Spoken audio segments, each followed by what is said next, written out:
Hello friend, welcome to Yash kitchen roots. આજે આપણે બનાવીશું ચોકલેટ રાજગરા લડ્ડુ. તો આજે આપણે બનાવીશું રાજગરા ચોકલેટ લડ્ડુ.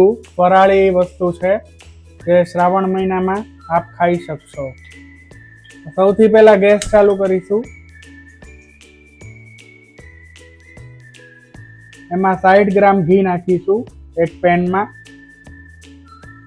હવે આપણે નાખીશું 200 ગ્રામ રાજગરાનો લોટ ઘીમાં અને આને શેકીશું.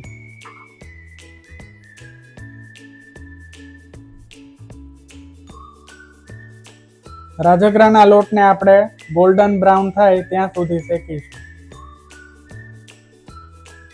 હવે થોડો ગોલ્ડન બ્રાઉન શેકાઈ ગયો છે રાજગરો. એમાં હવે આપણે 20 ગ્રામ કોકો પાવડર નાખીશું.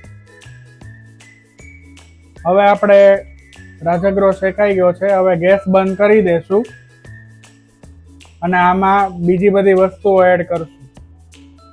હવે આને આપણે એક પ્લેટમાં ટ્રાન્સફર કરીશું. હવે આમાં 30 ગ્રામ જેટલો મિલ્ક પાવડર એડ કરીશું. 5 ગ્રામ જેટલો ઇલાયચી પાવડર નાખીશું. 100 ગ્રામ જેટલો પાવડર સુગર નાખીશું.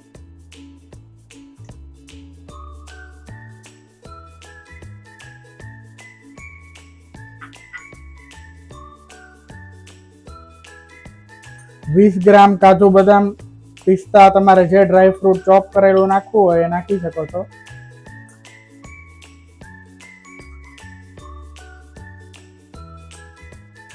વીસ ગ્રામ જેટલું મિલ્ક છે એ આપણે નાખીશું.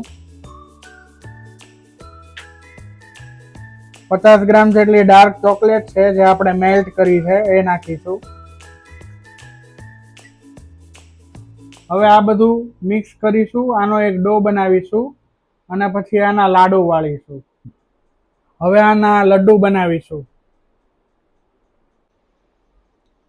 તો આપ જોઈ શકો છો રેડી છે આપણા ચોકલેટ રાજગરા લડ્ડુ. હવે આપણે લડ્ડુને કોકો પાવડરમાં રોલ કરીશું.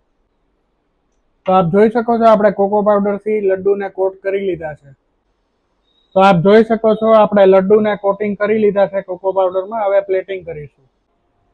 તો રેડી છે આપણા લડ્ડુ. ફરાળમાં તમે ગમે ત્યારે આખા દિવસમાં આને ખાઈ શકો છો. ફ્રીજમાં સ્ટોર કરીને રાખી શકો છો મહિના સુધી. આને કાંઈ નહીં થાય.